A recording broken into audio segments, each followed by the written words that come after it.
quand la tristesse arrive, je sais tu es là, toujours près de moi.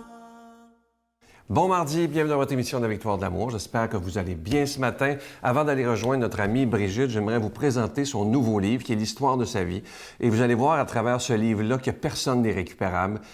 Comme je vous disais la semaine dernière, elle a vécu une vie assez rock'n'roll, mais vous allez voir, ça se lit comme un roman. C'est plein d'espérance. Le titre « Et tu vas danser ta vie » aux éditions Néhémie. C'est dans les... Si parfois vous ne le trouvez pas dans votre librairie, demandez-leur et c'est sûr qu'ils vont le commander. Nous, on ne l'a pas au bureau, mais dans vos librairies, vous pouvez le commander. On la rejoint immédiatement, notre amie Brigitte Bédard.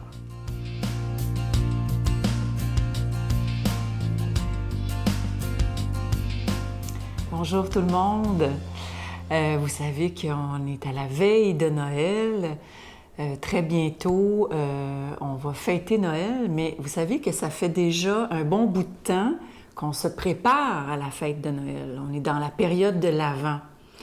Et mes enfants me demandaient « Qu'est-ce que c'est l'Avent exactement? » Bien, je disais « C'est comme le carême. » C'est comme une période de temps où on se prépare pour fêter l'événement majeur de notre foi. Mais il y a deux grands événements majeurs de notre foi. C'est la naissance de Jésus à Noël, puis la résurrection de Jésus à Pâques.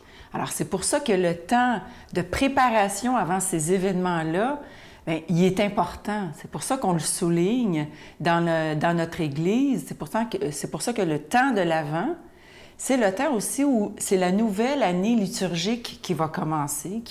Et tranquillement, on va méditer la parole d'une façon spéciale, avec des textes vraiment recherchés pour se préparer le cœur. Oui, c'est sûr qu'il y a tous les préparatifs, des menus, les invités, les décorations, l'arbre de Noël.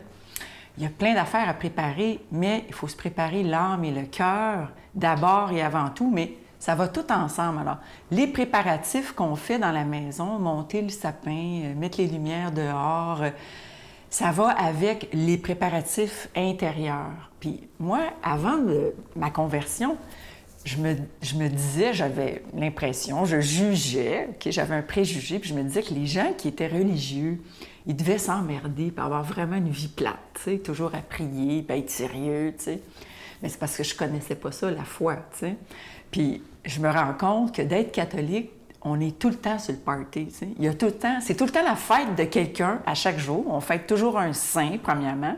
Puis il y a toujours des fêtes ponctuelles. À chaque semaine, il y a une fête pour se rappeler de quelque chose. Alors, l'Avent, c'est vraiment une fête, mais intérieure, je dirais, où chaque jour, on va être en attente. Puis les décorations, comme la couronne, par exemple, de Noël, pourquoi? Oui, la couronne, symboliquement, ça veut dire c'est une couronne de gloire, puis on pense à Jules César avec sa couronne sur la tête.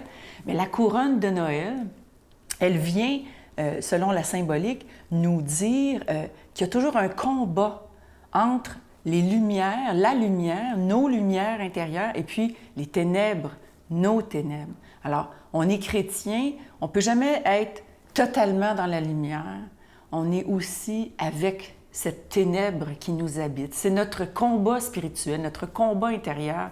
Puis c'est ça que la parole de Dieu nous invite à faire tout au long de l'Avent, de méditer sur nos ténèbres, mais aussi sur cette lumière.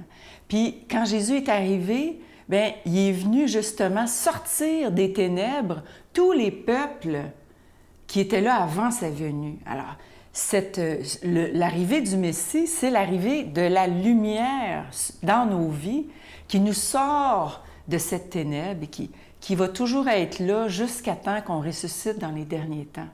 Alors voilà une belle préparation pour la grande fête de Noël qui s'en vient. Notre Père qui es aux cieux, que ton nom soit sanctifié, que ton règne vienne, que ta volonté soit faite sur la terre comme au ciel. Donne-nous aujourd'hui notre pain de ce jour. Pardonne-nous nos offenses comme nous pardonnons à ceux qui nous ont offensés. Ne nous laisse pas entrer en tentation, mais délivre-nous du mal, car c'est à toi qu'appartient le règne, la puissance et la gloire pour les siècles des siècles. Amen. Je Je suis toujours très heureux de vous parler de ce beau cadeau du mois qui a été fait sur mesure pour la victoire de l'amour. Vous ne le verrez pas ailleurs non plus. Vous le voyez sur Angèle qui le porte fièrement parce qu'elle aime donc ce cadeau-là parce que c'est original. Alors, c'est un beau collier qui est avec une croix. C'est noué avec un ictus qui était le premier signe des chrétiens. Et évidemment, le collier plaqué argent orné de zircon bleu déjà béni. Vous le voyez à l'écran, il est absolument magnifique. Et je sais qu'il y a des gens qui voudront aussi avoir l'ange de Noël qui est toujours disponible. Il est lui aussi plaqué argent, orné de petits zircons et il est déjà béni. Merci. Vous savez, quand on vous demande surtout un don spécial dans la période de Noël, c'est comme si on faisait un petit cadeau à Jésus en disant « Ces sous-là, ça sert à annoncer ta parole. » Et on sait que dans la période de l'humanité qu'on vit présentement, il est temps plus que jamais d'annoncer ce Jésus qui est le prince de la paix. Je vous donne l'adresse. La Victoire de l'amour, casier postal 120, succursale Boucherville à Boucherville. Le J4B 5E6, je vous la redonne. La Victoire de l'amour, casier postal 120, succursale Boucherville à Boucherville. Le J4B 5E6, également par téléphone, par carte de crédit, dans le 514-523-4433, 523-4433 ou sans frais, le 1-888-811-9291. 1-888-811-9291 et aussi sur notre site Internet, une façon simple et sécuritaire de faire votre don et très rapide également, le www.lavictoiredelamour.org et vous recevrez également un reçu pour fin d'impôt. Merci de tout cœur de votre offrande spéciale en cette période de Noël.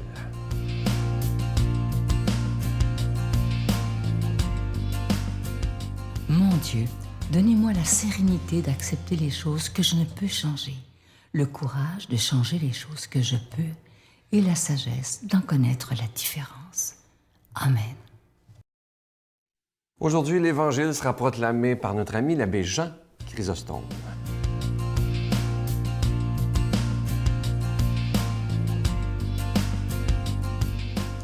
Chers frères et sœurs, bonjour. En ce mardi, 4e mardi du temps de l'Avent, l'Église Notre Mère nous propose un texte qui est tiré de l'Évangile Saint-Luc. C'est un beau texte, je l'aime beaucoup et je vais vous le proposer. Il fit très bien pour ce temps de fête. Marie rendit grâce au Seigneur en disant « Mon âme exalte le Seigneur, mon esprit exulte en Dieu mon Sauveur. Il s'est penché sur son humble servante. Désormais, tous les âges me diront bienheureuse. Le Puissant fit pour moi des merveilles. Saint est son nom. Son amour s'étend d'âge en âge sur ceux qui le craignent.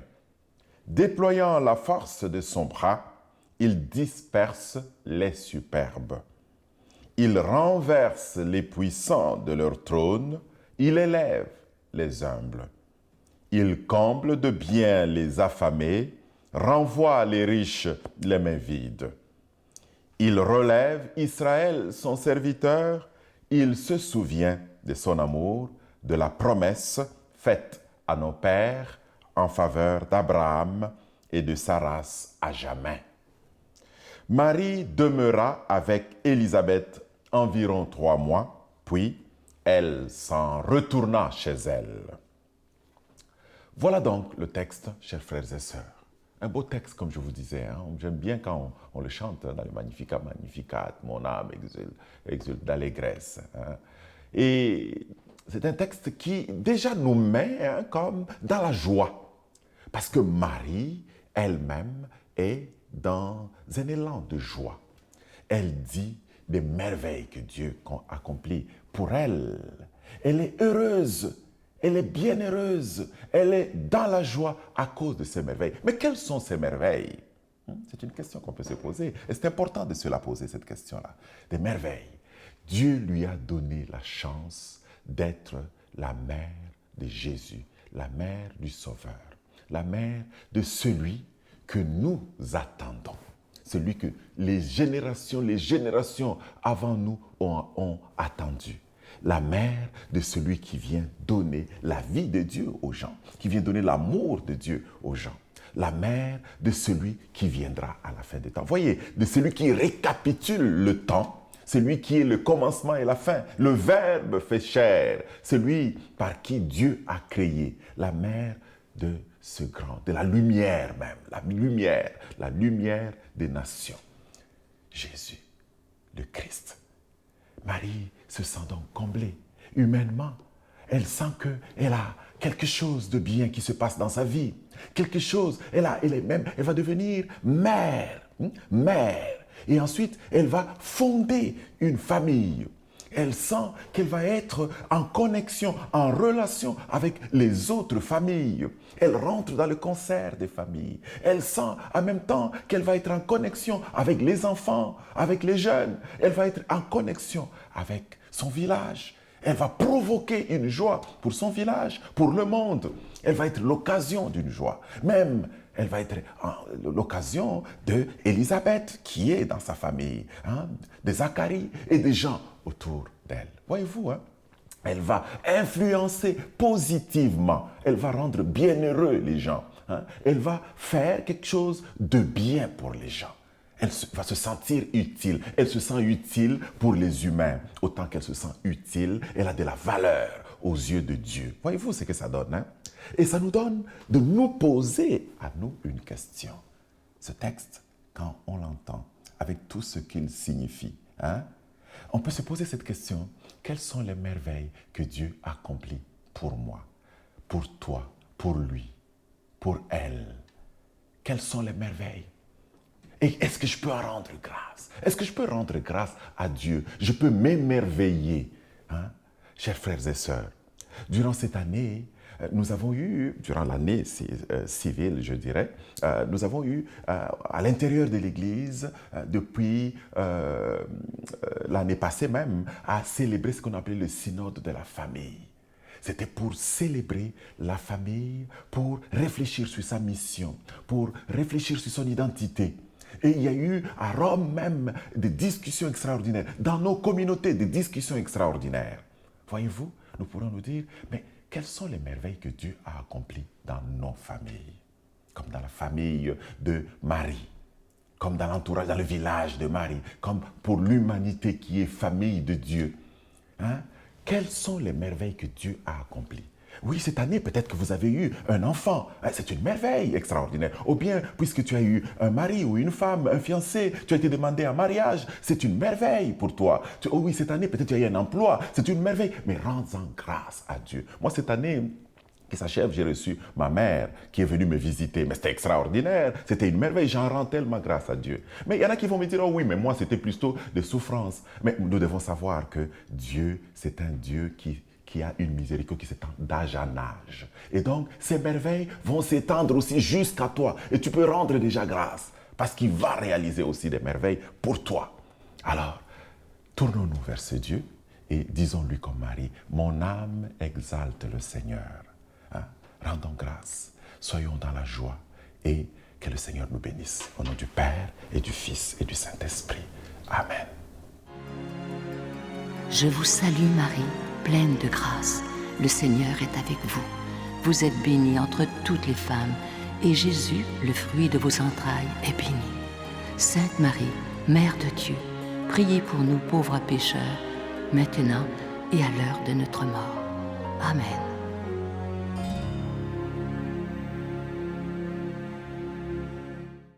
Il me reste que le temps de vous souhaiter une très, très belle journée aujourd'hui. Et comme je vous disais depuis quelques jours, prenons le temps de bien nous préparer à vivre le vrai sens de Noël. Bye. Si je n'avais pas la conviction profonde que le pardon et l'amour peuvent coexister, en fait, côte à côte, parallèlement, moi, je désespérerais de l'avenir de l'homme. Noël, c'est l'amour, viens chanter, toi mon frère. Noël, c'est l'amour, c'est un cœur